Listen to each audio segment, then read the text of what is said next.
Okay, so I'm gonna just skip the shitty intros that we normally do. Oh, Yeah, I know, right? I had something funny to say. Oh, all right. Well, I'll let you do that then. I said I'm gonna skip it. I didn't say you would. It's time to pod the record cast. Because that's what I literally just said to my wife moments ago as I got up from the chair to walk into my room to pod the record cast. That's right. And I may be dead. Yeah, welcome to the Dungeon Master Grumpy. I'm your Jay host. My host is Waples Christopher. Yep, that's pretty much everything. That's literally what just kind of came out of your mouth a moment ago. Yep. So time to pod the record cast. Why are you skipping the intro? Oh, I have no idea. I was just wanting to, get to it. Normally the intro is like something about Cr'aig, and then we just move on, and it's usually really bad. Yeah. All right, so let's start this time with usually what we end the podcast with funny stories from our games. Oh, okay. I got a whole story of what I ran this weekend, but I'll let you have at it. So I have I'm replaying in Adventures League my Owl campaign, and I'm kind of just testing out like different stat blocks for the monsters that I had originally that the players played through. Not like a lot of changes, kind of like confirming my thoughts on things. Mm-hmm. So I have this one boss, which is this great ancient tree. Okay. And the ancient tree is essentially this like CR26 tree deity that runs this Fey forest. Okay. But he tells you, he's upfront with this information that he's basically sucking the life out of the forest to keep himself alive because there's some darkness that's encroaching into their world that is basically eating them up inside. He's fighting it back and needs all the energy he can get.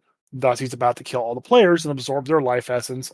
That's why he attacks the town with all the worms to weaken their defenses, so he could, root his way in and absorb the Owl City's.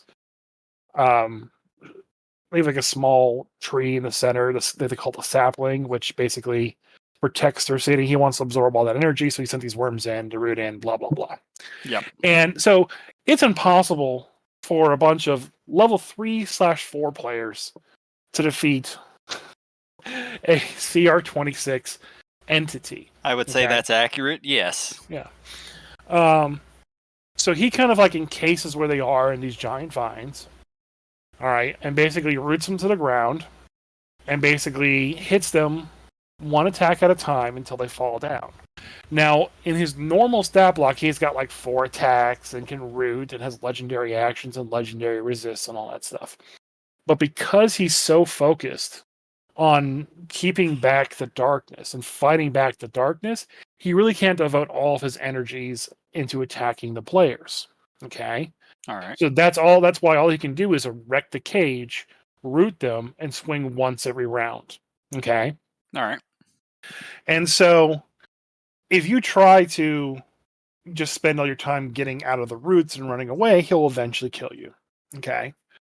The trick is you basically have to hit him.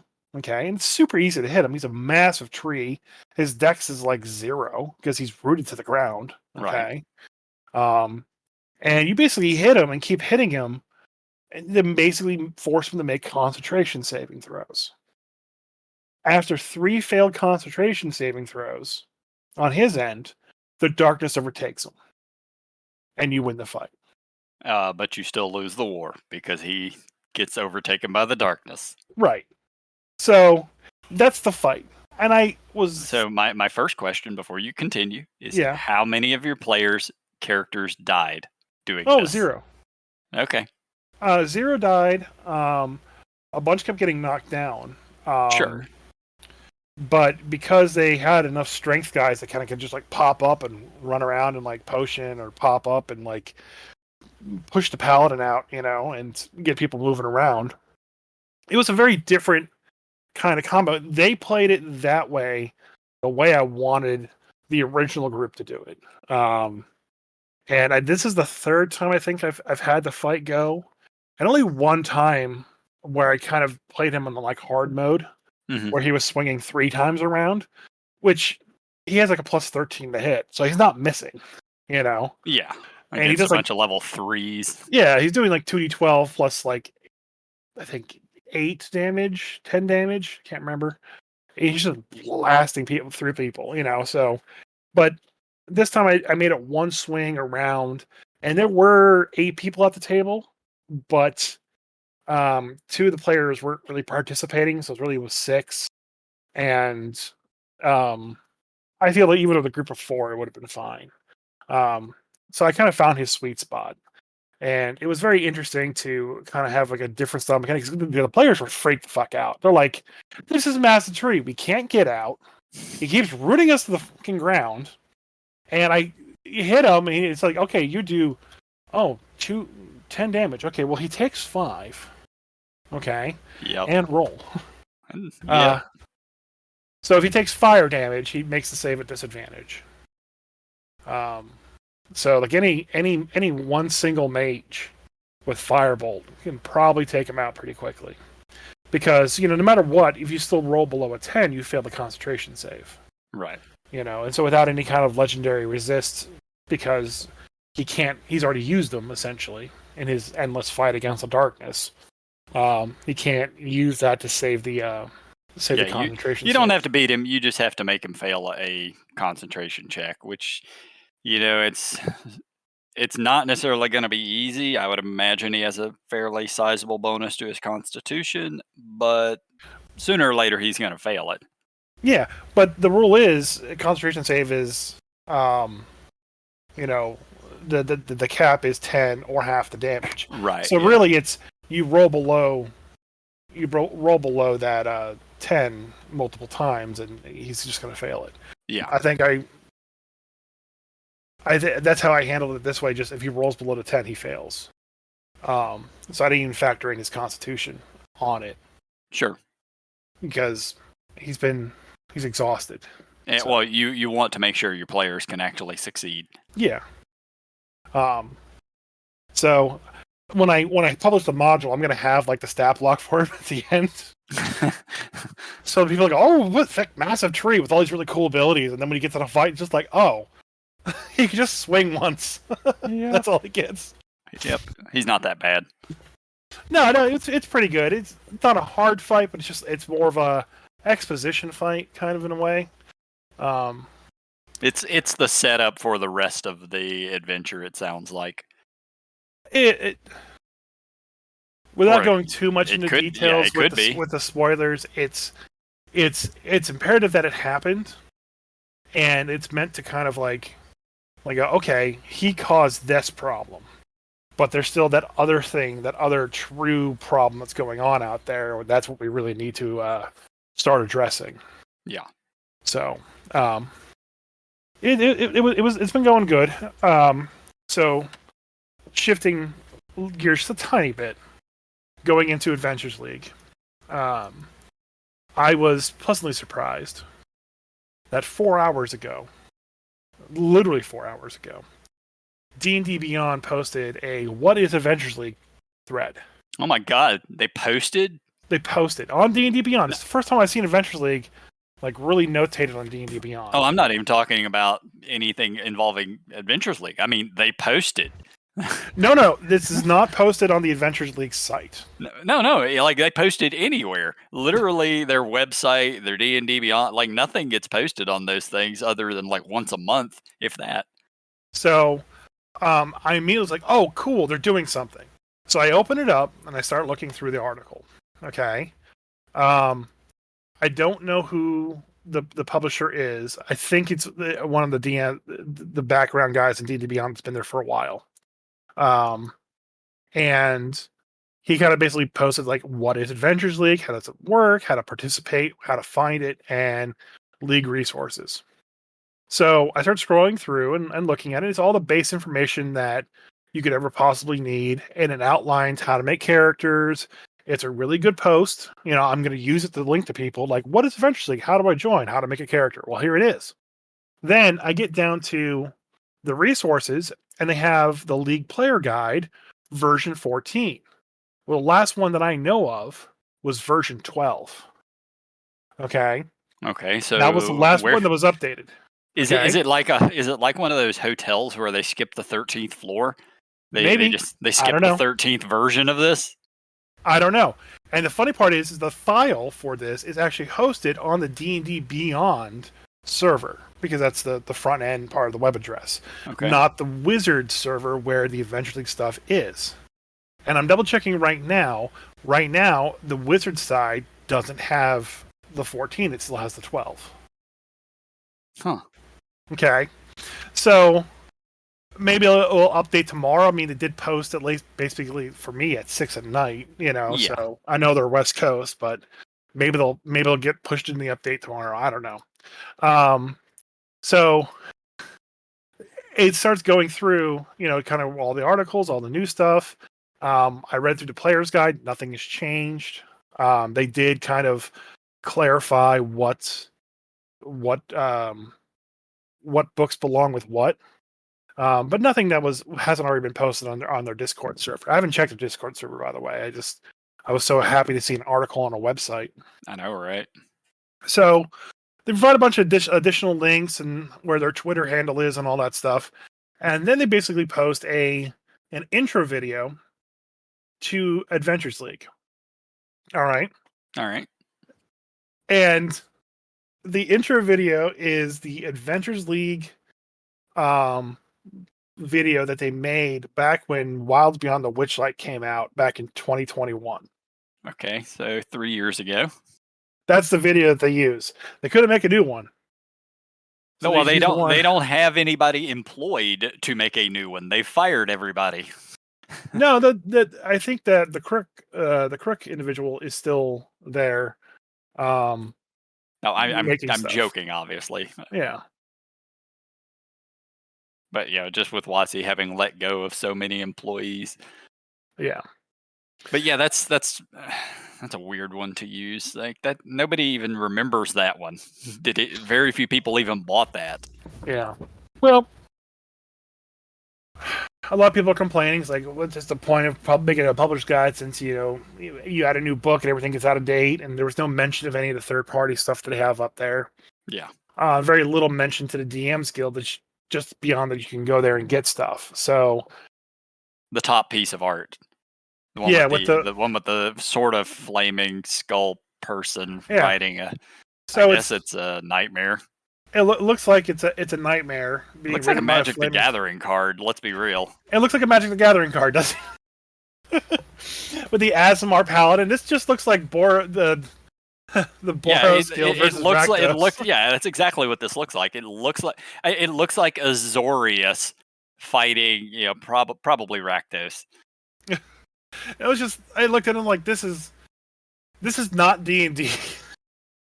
Like, this is not the photo that I would use to get people to come play Adventures League. Yeah, the second photo is it's a little more in line. Adventures around a table with playing cards and money and stuff. Yeah.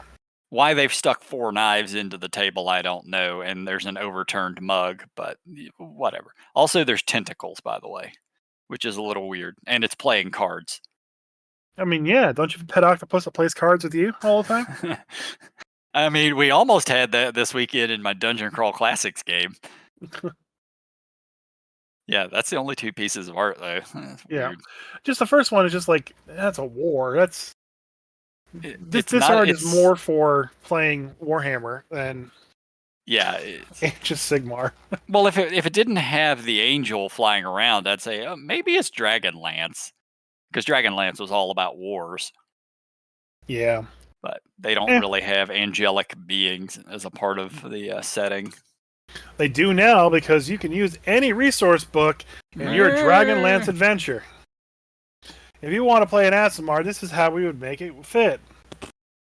Yep, and that's why nobody bought their bullshit. I did have my streaming game this weekend, which is only 2 fights. It just took a while for the second fight to go through, but it was kind of like a big bad fight. Mm-hmm. Almost like a mini boss. Well, really? No, it was the big bad fight. Even though they have to go through the dungeon still, they had the big bad fight first. Essentially, this is just a little bit behind like how I craft stories and whatnot.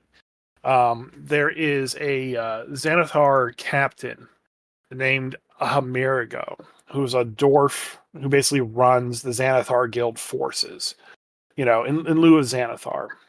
And in Dragon Heist, when you kill him, you disrupt Xanathar's forces for 10 days. And that's basically supposed to be enough time to complete your mission in the Dragon Heist. Okay. Yep. So essentially, this dwarf is just like this old kind of like dwarven warrior who has an obsession with minotaurs. Okay. And in my setting, as things have gone, Amerigo was still alive. They killed one of who that is. The guy, just the dwarf. I was just messaging a second ago. I just talked about him. You don't have to take notes, but at least pay attention. Go ahead. So Amerigo, you kill him, disrupt it for 10 days, and in my kind of continuing campaign at Waterdeep, he was still alive. They killed one of the mind flayers in the original time I ran through Dragon Heist, but that was it. So he's still alive, and he has this obsession with minotaurs, where he has these giant cow horns on the top of his helmet, and the helmet's shaped like a minotaur head. And he's all about. He just loves them. He loves minotaurs. All right. So when I ran through Minotaur fanboy, got it. Minotaur fanboy, maybe a furry. It's kind of borderline. Probably. So, being that I had Fiendish Summer, and I completed that, which was like my second run through Dragon Heist. With the cultists being everywhere for Asmodeus, there was a cultist base that I had planned for the group to originally run in through to basically find out more information about the Asmodeus cult and root them out of this cultist base in the sewers. That group decided not to investigate that and left it aside. So I figured, well, hell, I paid for this map. I did actually pay for the map. Might as well use the map. So I took Amerigo, put him in this cultist base in the sewers, outside / near Xanathar's lair, and essentially took his obsession with minotaurs and him finding this cultist base and kind of put 2 and 2 together. So he summons up a minotaur demon. So he basically summons up a minotaur cleric of Baphomet. Yeah, Baphomet. And is basically summoning minotaurs into Xanathar's service. So the final fight with him was this minotaur cleric, who we'll look at in a second. This minotaur cleric and another minotaur later, and a bunch of Duergar stone guards. All right. The caster turned him invisible, greater invisibility, and then hid in a room the entire time. So Amerigo was basically invisible, attacking and just murdering the party. There was one moment where they were trying to focus on killing the minotaurs that were there, so they left the back line open. So being invisible, he just snuck to the back line, and so did one of the Duergars, and they shut the doors. And the Duergar in large held the doors shut, while the invisible Amerigo just started attacking the people that were outside the cultist base. And my wife was not happy. It's like every week I hear that exact same phrase. Well, I gave her a kitty earlier. You didn't kill it, did you? Well, so anyways. Oh no.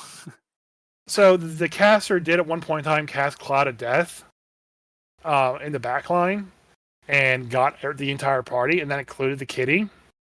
So I told my wife that the kitty would be able to use her bless that she had on her, and she could roll the Constitution save with the bless. And she did save. She didn't save, but the cat saved. She made the roll for the cat, and the cat saved. Okay. So the cat would have taken half damage, but I gave it a special kind of evasion that it just evaded. Like a rogue evasion, where it Like takes rogue nothing evasion. if it It took succeeds. nothing because it succeeded. And then I explained how all like the fish and frogs and rats in the area behind the base where the Cloud of Death was just like fell off the sewer walls and just keeled over dead, and the fish in the sewer waters died, and there's a turtle there for some reason. And we're like, huh, yeah, that's definitely a good way to exterminate a lot of pests, isn't it? Oh yeah, yeah. I mean that's DDT. You know, that's what killing all the insects and everything else. Yeah, I had a friend who played a cleric a paladin for about a year, but he had a pet dog with him the whole time. Dog Can I never pet that leveled up. dog? Yeah, that dog never leveled up. He had the same stats the entire time for a year straight and never died, despite getting into every single combat. I've seen a lot of videos on Minecraft where people have their dogs with them, and then like they run out to the middle of some mine and the dog falls in the lava. Yeah. Why would you bring your dog with you? Yep. The only dog that can fight is Interceptor from Final Fantasy VI. It's the only dog I think in any media that can. You mean Red 13? No, Red 13's a cat, for one. He's a cat.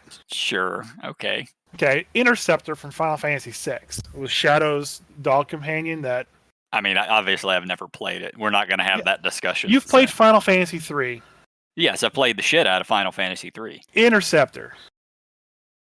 Don't remember him. Remember, like, every once in a while, Shadow would do this weird block, and when he blocked, the dog would go rah, rah, rah, and run across the screen and, like, bite the enemies and keep running? I'm looking it up. Maybe I can... I actually don't remember him. Interceptor. I just need to see a picture. Huh. Okay, yeah. Now that I see the sprite version of it. Okay. Yeah, that's the only dog that I ever could survive a bunch of. I mean, you got to realize I haven't played that game in 25 years nearly, so. Yeah, and then Remy or Rem gets the same dog skills later when she befriends him. So when she does the block, he'll run out for her too. Because Rem is actually Shadow's daughter. Yeah. But anyway, I'm sorry. Lord, I'm waving my hands around and saying "Lord," but you can't see it. So the Minotaur. I talk with my hands too. The Minotaur cleric. I put the stat block that I used in the podcast chat channel. This kind of piggybacks off our conversation from last week with that necromancer bullshit thing. Yeah. Okay, I've got it pulled up. So the remnant cultist is far easier to beat than that stupid necromancer wizard that we talked about in depth last week. That guy was just really, really dumb. This one, however, it has a cool spell list. It's a necromancer spell list for some reason. For some dumb reason. Well, it does say it says remnant cultist, not cleric. Okay, sorry. So no, I made it a cleric. Yeah, I'm just saying, but for its spell list, the spell list is fine. Right, so it's pretty much a necromancer spell list. And the only spell that it has that's not concentration, I think, was... Where was it? Circle of Death. Circle of Death is only non-concentration spell on its spell list. And counterspell and shield, but those don't count. Yeah, so the basics, yeah. Right. So I can only cast one spell with this lady the entire time because I didn't want to lose the greater invisibility that was on a Homerigo. I don't know about Phantasmal Killer. I think that is concentration as well. Is it really? Okay. So she's supposed to fall back on a Dagger of Wounding, which is her melee attack. And unlike the one melee attack, that Arcane Blast that was melee and ranged, that did fucking 40-10 damage or whatever. Yep. This is a dagger that you could throw. It's got 20, 60 feet range, plus 6 to hit, does 1d4 plus 3 piercing damage.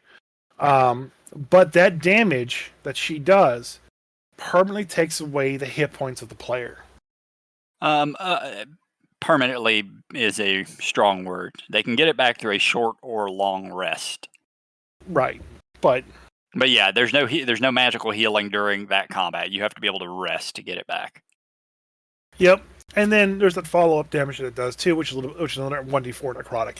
Like, that's the appropriate amount of damage that they should be doing, not 40-10 plus whatever. Oh yeah, yeah, yeah. Like this isn't this. I'm looking at this. This isn't bad. This isn't bad at all. I did happen to find the other high place. I did happen to find that other wizard that I was talking about. Okay. If you give me a moment to pull it up. Sure. But yeah, like 1d4 plus 3, and then it deals a d4 necrotic damage if they don't make a save. That's honestly, it's kind of weak. But the fact they can't heal it and sort of balances it out.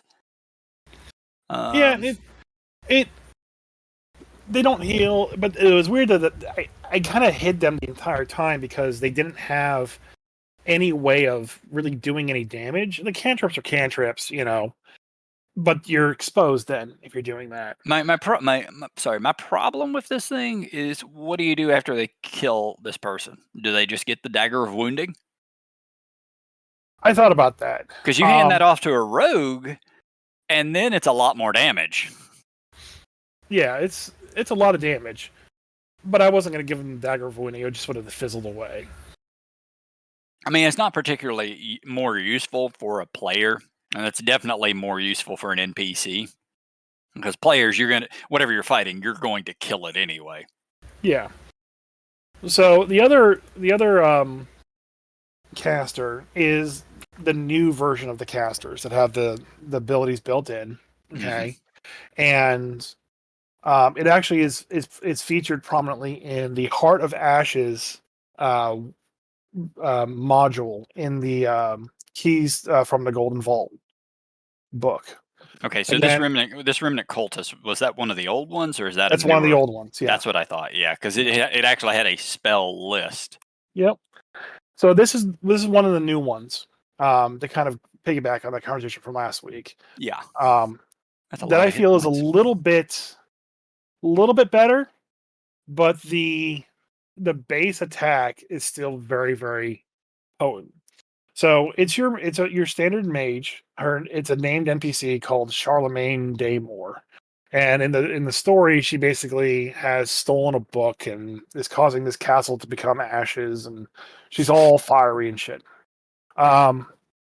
So she has 3 legendary resistances, which you could take out if you just want to use her as a base mage. I was gonna say, at least this is a named NPC. Yeah. She has her spellcasting list is Dancing Lights and Mage Hand. She can cast Mage Armor 3 times a day, which I find funny. I mean, I guess somebody could cast Dispel Magic. Yeah.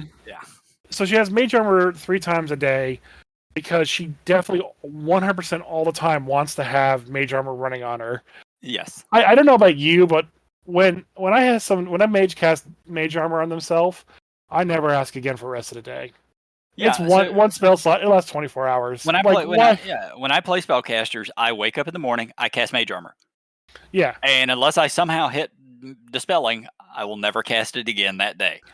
Yeah. I think everyone that I know with Mage Armor does not play it for the 24-hour counter that it really has, or the 8-hour counter that it has, and just lets it be 24 hours. Well, you're only assumed to be adventuring for 8 hours. Yeah. And who casts Mage Armor before they go to sleep? Like, seriously. Like, I guess maybe in some campaign where you're really doing the nitty-grittiness, like, Mage is like, oh shit, guys, I need to take a long rest, but I don't have another spell slot in me to cast Mage Armor. Do we got a Mage Armor scroll anywhere? Yep. I mean, I that's what I will do as well. I almost always have like a Mage Armor spell or scroll on me. Not for going to sleep, but just in case I get dispelled. I am perfectly fine with having just be a weird home rule that Mage Armor is 24 hours. You just use one spell slot in the morning, get your 15 AC. I'm not going to cry about it. See, I actually liked it in 3rd edition better. I don't remember the time on it. I think it was something like I think it was an hour per level of the caster. So you can get a lot of hours out of that. And then if you were the right archetype, I don't remember even they call it prestige class. There was ones, like an abjurationist, then you could extend it, double the amount of time. But you could actually modify times on stuff like that. So she has her mage armor, 15 AC. She has 123 hit points because for some reason these new monsters that they have since Mordenkainen have a lot more hit points. Yeah, well, they've learned that you're only going to be fighting with 1 or 2 monsters, so just give them a lot of hit points. Yeah, I don't like it. Yeah, it throws off the math a lot. But anyways, so mage armor 3 times a day, once a day, dispel magic, invisibility, and polymorph. Okay, so that's a shitty spell list. So her main attack is Ashen Burst, which is a melee or ranged spell attack, +9 to hit. She's a CR10 monster, so +9 to hit, up to 60 feet, and on a hit does 5d6 fire damage. Yeah, and she gets 3 attacks around. Right, so not 4d10 on a CR9 monster, 5d6 with no pluses. Yeah.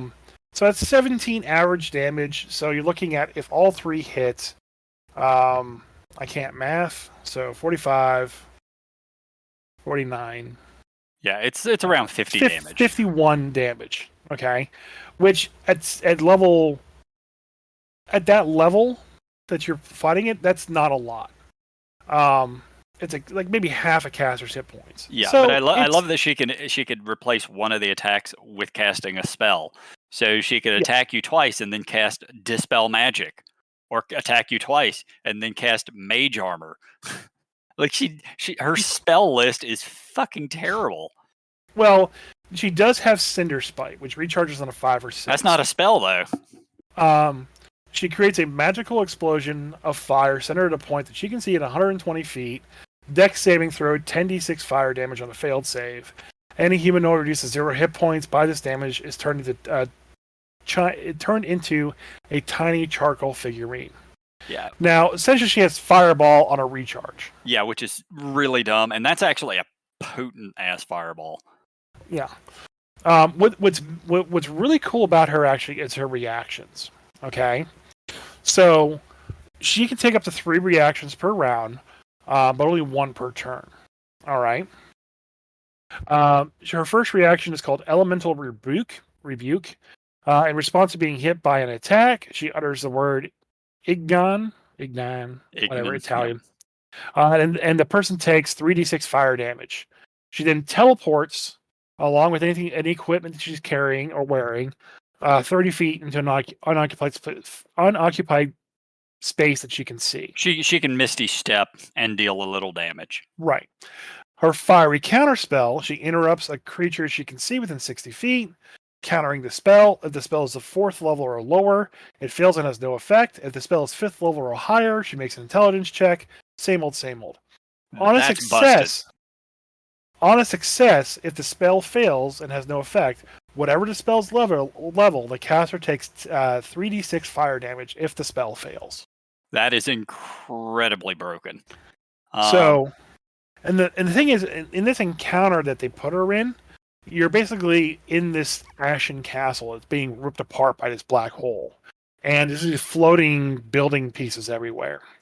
And so that 30 feet teleport is basically her going from the tower to the armory to the castle to the tower to the armory to the castle, and leaving the players with no real way of being able to chase her down easily.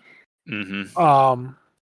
And like when the players first did this encounter, they used the rope and a grappling hook to grapple over to the armory, and they were kind of shimming away. And she knows that they're there per the module. Okay. Yeah. So when they were all halfway across, she fireballed them. Yeah. Goodbye rope, and they fell like 50 feet. I killed 2 players that right then. I mean, okay, me as the DM, I absolutely agree with that ruling. Rules as written, it doesn't destroy the rope. So. Why not? Doesn't there's nothing that says that it deals damage to the rope. Each creature in a 20-foot radius sphere centered on that point. So it's a rules wording thing. Okay, so I fucked that up then. No, I agree with your ruling, but just you know how some people are. They'll. I just read that as fireball and left it from there. burned everything. So that's my bad. Sorry, guys, from a year ago.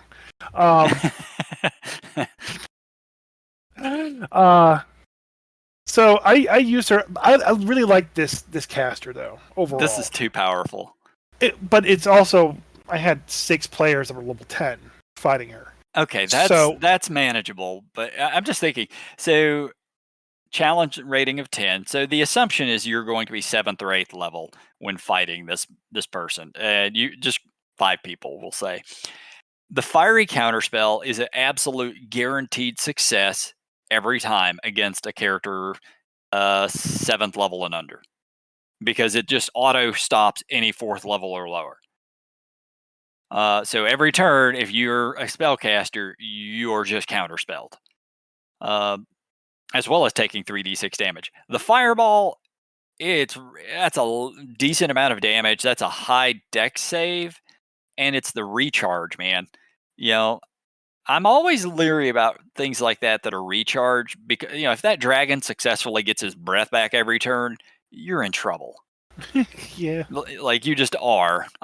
Normally that's not going to happen, but hey, if you're rolling dice, man, shit happens.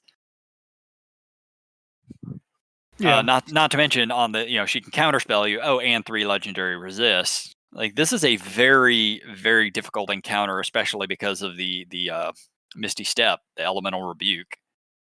Yeah, and like I said, she is a solo monster encounter, and I think if I remember correctly, the players did beat her pretty handily because they were able to shove her into one of the rooms. Yeah, that makes Close it a the little door. harder. Yeah, there you go. Now she And can't really run away. no, she couldn't run away. No dimension door for her, Yeah, like I said, her spell list is trash. Yeah. So this is better than the Necromancer Wizard. It's got more flavor. Like they took more of the spells that they would have, and they gave them a nice little spin to them, and it works a little bit better. Like I like the fiery counter spell. It is a little too potent. The fact that she can just do it she gets 3 reactions a round. So Yeah. she can counterspell 3 people a turn. No, only 1 per turn. Only 1 per turn. Yeah. So player A goes counterspell. Player B goes counterspell. Player C goes counterspell. Yeah. That's 3 people that she can counterspell. Right. Yeah. In the round, she can counterspell 3 people, but then she can't elemental rebuke anymore. Oh no! I mean, yeah, that's fair. I mean, she's not likely to have to counterspell 3 people. Normally, you get maybe 2 casters at most. It's more the elemental rebuke, that's going to Yeah. trigger through the 3 times, and then you start casting spells on her. One whole person, she's pretty much fucked. Yeah, that's what the legendary resist are for. Now, I don't, because of how potent she is, I would add in that she takes the 3 reactions per round. I would make that just 2 reactions per round, and one of those each per round as well. So she can only do 1 elemental rebuke and 1 fiery counterspell per round. Yeah, a lot of the issue with this plays off of, does the Cinder Spite recharge or not? If it does, you're in trouble. If it doesn't, then you can probably manage it. Yeah. But it was an interesting fight, and this is more along the ways of what I'd like to see more monsters become. Shitty spell list not included. Yeah, give them a real spell list, please. Not rechargeable fireball. Just give them fireball. Give them a few fireballs. Yeah, I think that's what they're trying to just get around, is, people knowing everything. But you look at that cultist from before. Like, I can look at that list and I know what counterspell is, I know what fear is, I know what vampiric touch is. I know suggestion, I know hideous laughter, greater invisibility. I'd have to look up Phantasmal Killer, Dream and Mislead. Okay. Yeah. I know Circle of Death. That's just bigger fireball. So, I mean, I still need to look up those things, but like I said, I'm playing D&D Beyond. I just hover over the spell and it pops up right there, in a nice little pop-up box. So, I can use the old system and still be fine. So, but I just wanted to give more examples of the caster since we're kind of like doubling down on them from last week. Yeah, it's an interesting topic.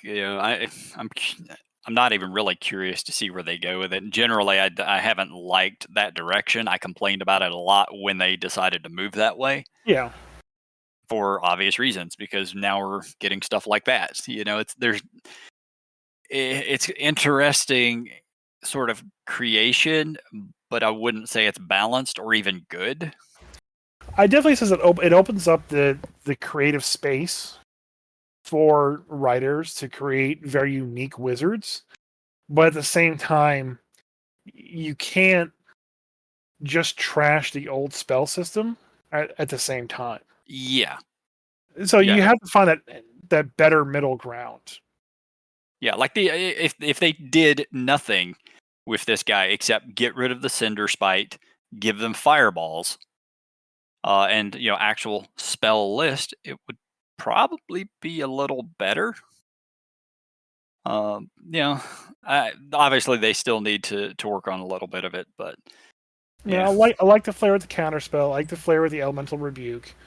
So I'm like, it's better. Um, just don't give me 40-10 on a fucking dagger stab. yeah, definitely don't do that. So anyway, so I got to finally run a Dungeon Crawl Classics game, and it's been a while since I've been able to run one of those. So Okay. I ran the Hypercube of Might, spelled MYT. The Hypercube of Might is a cube that's been sitting in this field behind this shitty little town for 1,000 years that was created by a wizard known as Midas the Mad. And for anyone who's not familiar with Dungeon Crawl Classics, it's much more akin to early D&D. Everybody plays 0 level characters. Like, you are literally barrel makers and farmers. You have no adventuring skills at 0 level. So they all get drunk and they all decide to go into the Hypercube of Might. Normally, when you run a 0 level cube, players will play 3 or 4 characters at the same time because you're going to go through them very quickly. In this one, it was designed a little differently. Everybody was playing just a single character at a time, but pretty much as soon as that character died, another character would replace it like the next round later. Okay. So I have 6 players. They're all 0 level fucking gong farmers. They have nothing. They are nothing. And they decide to go adventuring to see if they can get rich and step into the Hypercube of Might. First place they end up is in a hallway that you can sort of see space and time uh, on each side. And they start walking down this hallway, and it's a little bit foggy in there. And our buddy Jacob, Muffin, he's out front, and he sees some bodies up in front of him, like some people standing ahead, and he starts to walk forward. Well, I make an attack roll, and he's disintegrated immediately. Because that's what happens in Dungeon Crawl Classics. They had run into a group of basically space marines with plasma rifles who were they were out of space and time. They had gotten trapped in this place just like everybody else. So they apologized profusely for killing this guy, and they go, everybody goes on their way. The troopers travel one way, the rest of the party goes the other way.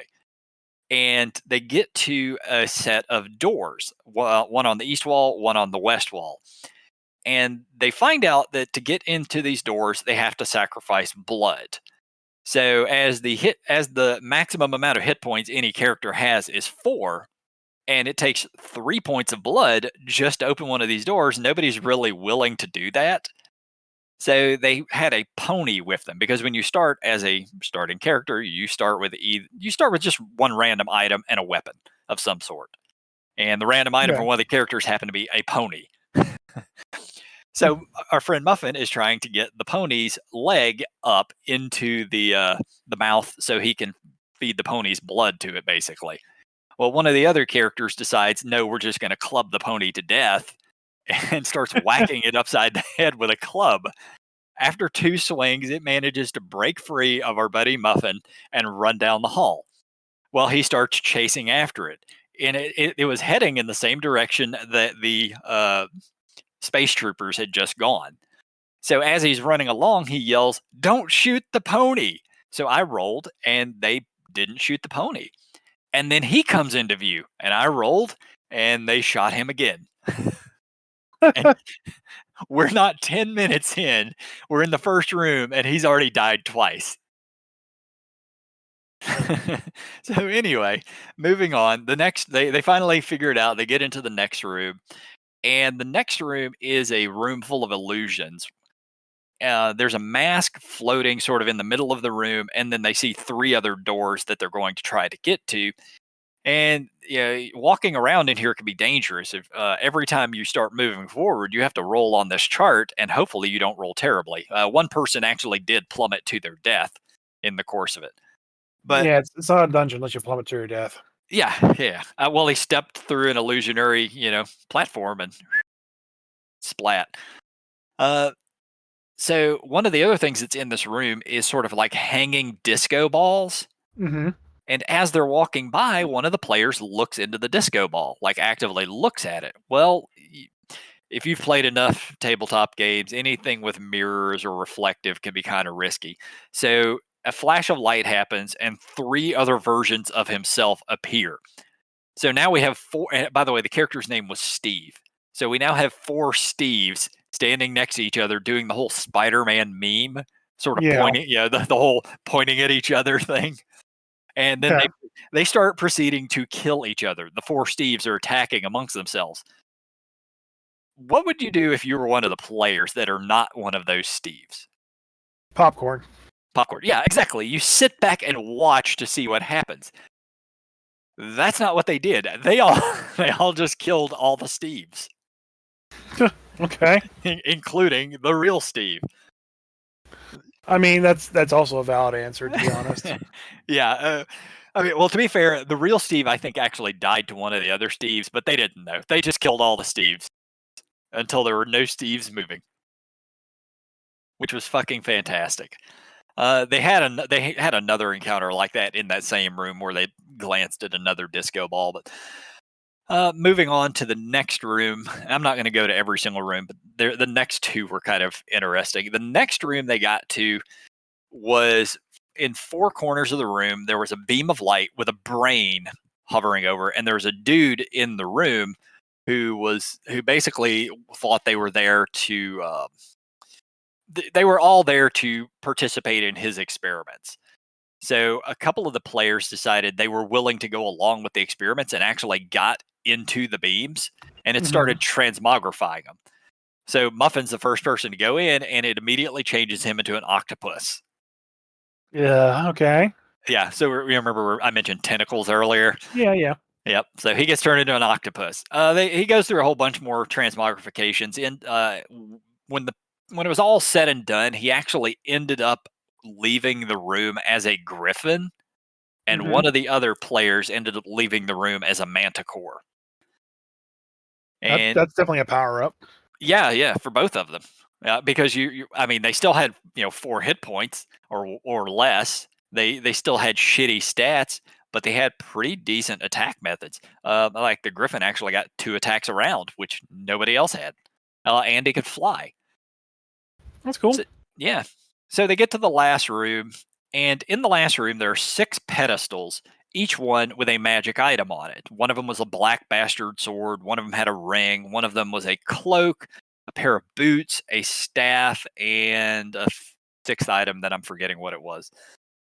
I don't remember who it was. I think it was my friend Mike. He's the one who grabbed the bastard sword right out of the gate and then failed the persuasion check that everybody had to make when they grabbed an item. So the bastard sword was now in control of him because they're all sentient magic items.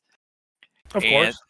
that every single one of them wanted to have all of the items in possession. So now we have this sort of free for all of everybody grabbing magic items and then trying to take everybody else's magic items. And when you got 3 or 4 hit points, you die real quick. We had the person who was the manticore. He stayed out of it. He actually just sat off to the side. Muffin actually successfully made his check, so he was in control, and he knew kind of what was going on at that point. So he's trying to stop everybody else from getting the items, but he can't tell them anything because he's a fucking griffin. Caw! Yeah, exactly. Caw, motherfucker, caw! So they start battling it out. Everybody ends up dying. Every magic item they got was busted as hell too. The player who ended up winning it just sort of got lucky. The first item he grabbed gave him +4 to armor class. The second item he grabbed gave him +8. Okay. So you're 0 level characters, man, and think D&D terms. Like he's got a 22 armor class at this point. Anybody who's going to fight him has to nat 20 to hit him. So he ends up killing everybody, getting all of the items together, and when he does, he turns inside out, and Midas the Mad is reformed, looks at everybody, teleports out. So that's how that ended. So this module reminds me a lot of an Adventure Time episode. Okay, I could see that. Have you watched Adventure Time? I have never seen Adventure Time, but I am at least familiar with it and the concept of it. Okay, you should watch at least one episode called Dungeon Train. All right. So Dungeon Train is Finn and Jake are just walking through a forest, and they come across this train that's just like in this infinite loop in the middle of the forest. Okay, and there's like infinity signs and Ouroboros signs all on it. Yeah. And they're just like, okay, whatever, let's ride the train because this is Adventure Time. So they hop on a train, and immediately there's like these crystalline ants that attack Finn, and he kills them. They drop a bunch of loot. So he loots them, and they go into the next car, and there's more bad guys, and they keep going car to car to car, and there's just more and more just weird chaotic rooms like wizard monkeys shooting lightning bolts, death traps and whatnot. And the whole thing is basically this infinite, dungeon train that just has more and more loot the longer you go. Yeah, okay. And eventually Jake the Magic Dog figures out that it's a trap and they get stuck in there forever, and time works differently. And like sounds very familiar, yeah, because time does work differently in the Hypercube of Might too. You don't age, you don't need to eat. Well, at one point in time, Jake leaves the train and talks like one of the magic monkeys, and then goes back into the train and fights this massive like fire elemental with this like massive mace and cool fucking helm and whatnot. And it turns out it was Finn the entire time, because he looted so much gear, he became this unstoppable behemoth of death and destruction. Right. And it's just like sounds like the plot to the Flash movie. But just the Hypercube reminded me of that for some reason. Yeah, no, that's an accurate description. It sounds like. And essentially, there are bosses in the train, and the bosses are other adventurers who have been going through the train endlessly.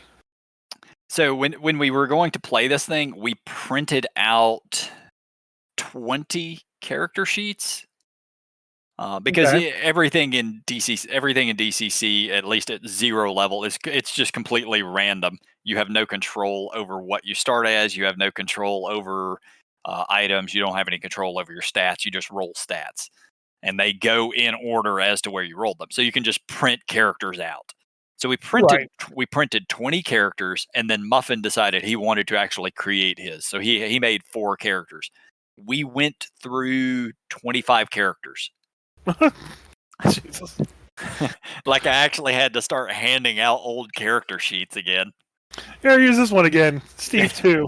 Well, we took the names off. And Steve 6, I guess. Yeah. Yep.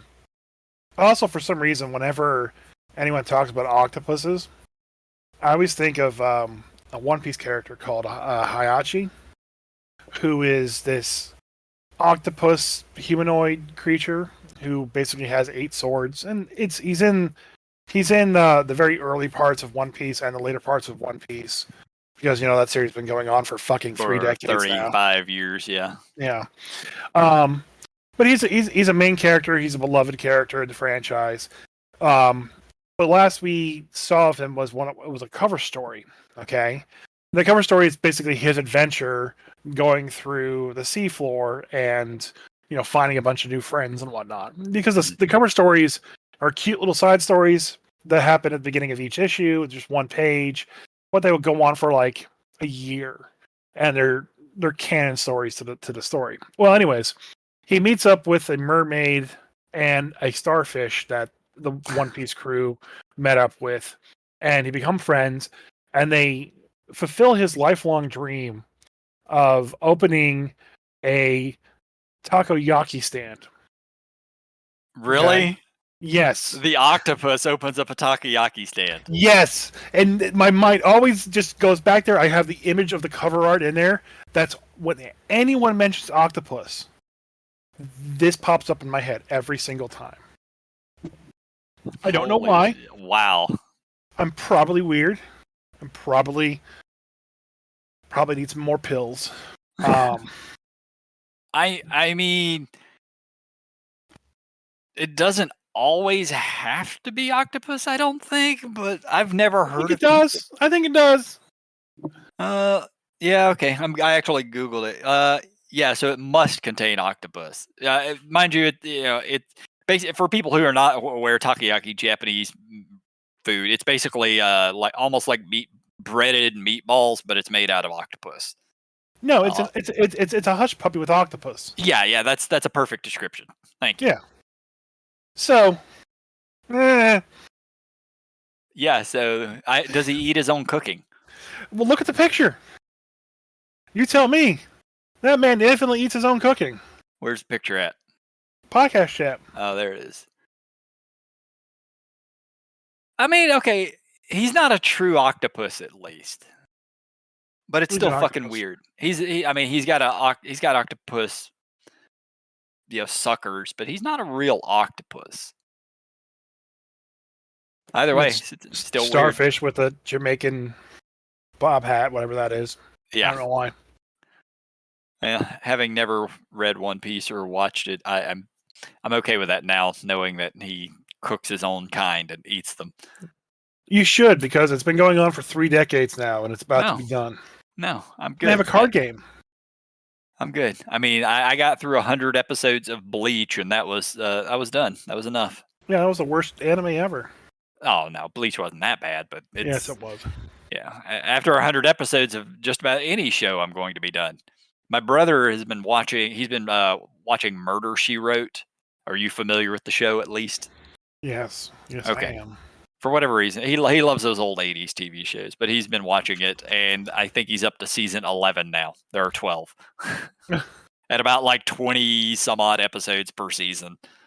When did Angela Lansbury die? 2022. It wasn't that long ago. Yeah. Yeah. Next week, I'm probably going to talk about Brindlewood Bay, since we are bringing up Angela Lansbury and Murder, She Wrote. I just got my copy of the book in today. Not bad. Yeah, and the whole thing, it literally is just murder mysteries that you get to run players through. It's a player-driven, narrative-based game. I've been doing a bit of research on how to run those kind of games. So Murder, She Wrote, there's a comma after murder. I didn't know that. So it's Murder, She Wrote. Finished the last series was in 1996. 4 television films were released in 1997 to 2003. 2 point-and-click video games were released in 2009 and 2012. Wow! And a spin-off book series that's in publication to this day. How? Who's reading that? Oh, people read murder mysteries. People love them. I mean, fuck, man, Sherlock Holmes is over 100 years old, and people read the shit out of those books. We're not making more Sherlock Holmes. That's fair. But I don't know. Murder, She Wrote, it's going to be people my age or older, people who grew up at least familiar with the show, I would imagine. Interesting. And they commissioned 4 movies, 1997, 2000, 2001, 2003. Yep. Huh. I guess my brother will have to watch those too. I'll have to let him know they exist. Oh, and it's Dame Angela Lansbury. Oh, right. My apologies. That is true. So last thing I had that I wanted to talk about this week is apparently Modifius is going to release a Discworld RPG. Okay. So I know you're probably not very familiar with Discworld, but do you know you ever heard of Terry Pratchett? Yes. Okay. So Discworld, it's been around. I don't even remember when these were written. Probably the 70s or 80s. Probably 80s, I think. But 83. okay, there you go. So, but Discworld, it's beloved by a lot of people. I have never read the books, but I have watched pretty much all of the made for TV movies that they've done. And Okay. it's a very just sort of campy, hilarious setting. And I'm very glad they've decided to make this into an RPG. Apparently they had made one, but it was 25, 26 years ago. Yeah, last one was 1998. So they haven't had any RPG stuff since then. Okay. But I like Modifius. They're the same company that makes made Dune, of which I will be running. Fallout. Yeah, they did Fallout, but they made Dune, which I'm going to be running here probably in about a month. Since the movie came out recently, I've sort of been on a Dune kick. I've been rereading the novel and Dune. But I've been reading the novel again. I've picked up the RPG again. I actually ordered a starter adventure. I don't remember what it's called, but there's a starter adventure that literally walks you through how to run the game, because it is much more of a narrative based game as well, which is it really is kind of outside my wheelhouse. I've never tried to run stuff like that. Okay. Everything's 25% off right now on their main website. Oh, on Modifius? Mm-hmm. You can get the core rulebook and the standard edition that you have, or the Atreides collector's edition, or the Harkonian collector's edition. The Harkonnen. Yeah, so and the Korea collector's edition. I actually went through this. I was wanting to order from them directly the other day, but the starter adventure, that's the only thing they were really sold out of. It's currently in stock right now. Adventures in the Imperium, Agents of Dune, deluxe starter set. Is it? God damn it! Well, it's too late now. I've already ordered. Power and Pawns, the Emperor's Court. Yeah, the Adventures in Imperium, Agents of Dune. That's what I ordered, but it was sold out at the time. Or So maybe hang on. That's the British website I'm looking at. Need to be on the U.S. one. There we go. Well, same language. No, okay. So the U.S. one is sold out. It is the same language, but the shipping times and probably shipping costs would be more to order from the British one. Ooh, the Dune Core Imperium Limited Edition rulebook for only $711. Comes bound in leather. Better be coming bound in sandworm hide if it's going to cost me $700. I think that's the intent, is that it's sandworm hide. No, it better be real sandworm hide. Certificate of edition, there's only 150 of them made. Huh. I mean, that's pretty cool. Description. Yep. Made 100% sandworm. Comes with your own vial of spice. Do they send you a bottle of cinnamon? No. That would be great, though. Because if you actually read the novels, that's what the spice is supposed to smell like. It smells like cinnamon. So spice is cinnamon. Got it. Yes, you've said that before anyway. You already knew that. I didn't know that actually. Okay, well, but yeah, I did see the popcorn bucket though. Oh yeah, fucking legendary popcorn bucket. Everyone ordering the Dune popcorn bucket, no popcorn, extra butter. For those who aren't familiar with this one, they put out a popcorn bucket that looks like a fleshlight. Why? Yeah. Why would they do that? I don't think they actually released that one. The final version that they did release to the public did not look like that, fortunately. Oh, well. All right. That's all I got for this week. You got anything else? Yeah, we're ending on fleshlight. Yeah, that's good. Well, since we started on the the storytelling of hilarious things, we'll end on the way we would have normally opened the podcast by talking about a fleshlight. Stop saying. Bye, Cr'aig. Fleshlight.